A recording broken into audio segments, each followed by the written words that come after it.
Dans l'histoire de Mercedes, la classe E est la voiture la plus vendue jusqu'à maintenant. Bien sûr, la classe C l'a supplantée dans les chiffres de vente il n'y a pas si longtemps, puisque la classe E était en pleine transformation. Mais voilà qu'on a fait le lancement de la version coupée, de la version berline il n'y a pas si longtemps. Aujourd'hui, nous vous présentons la version décapotable de cette nouvelle classe E.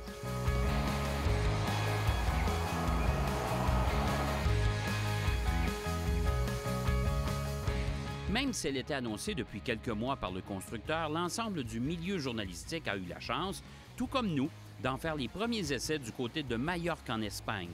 Cette île regorge de paysages à couper le souffle et de routes sinueuses qui nous ont permis de mettre cette version décapotée à l'épreuve.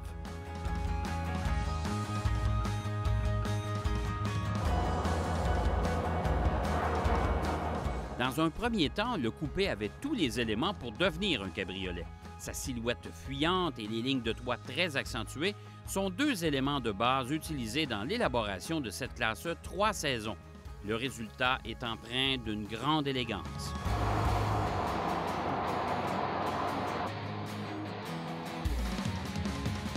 Alors, il y a trois différences majeures entre le coupé et le cabriolet de la classe E. En premier lieu, ici derrière moi, sur le pilier B, on a solidifié l'infrastructure du véhicule pour les impacts latéraux. En fait, il y a un coussin gonflable ici dans la portière, très sécuritaire. En deuxième lieu, on a rajouté ici ce qu'on appelle un déflecteur air cap qui empêche, en fait, qui fait circuler l'air au-dessus de la voiture et qui élimine l'air dans l'habitacle pour créer de la turbulence.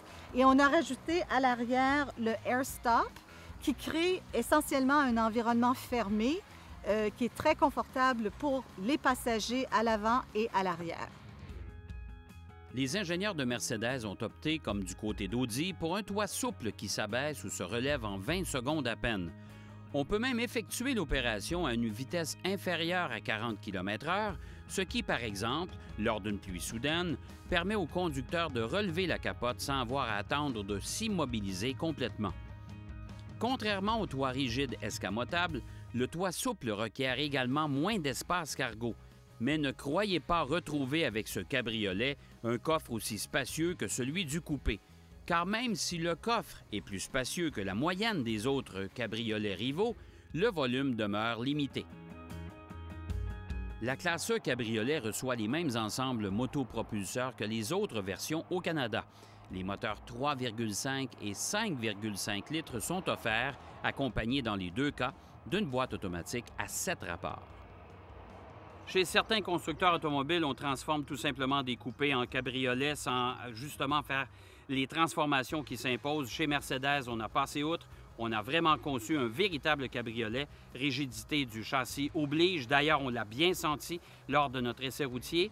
C'est une Mercedes, c'est la nouvelle classe E. C'est une voiture hyper confortable avec une finition, une qualité d'assemblage absolument impeccable. Une voiture qui va sûrement charmer plusieurs d'entre vous.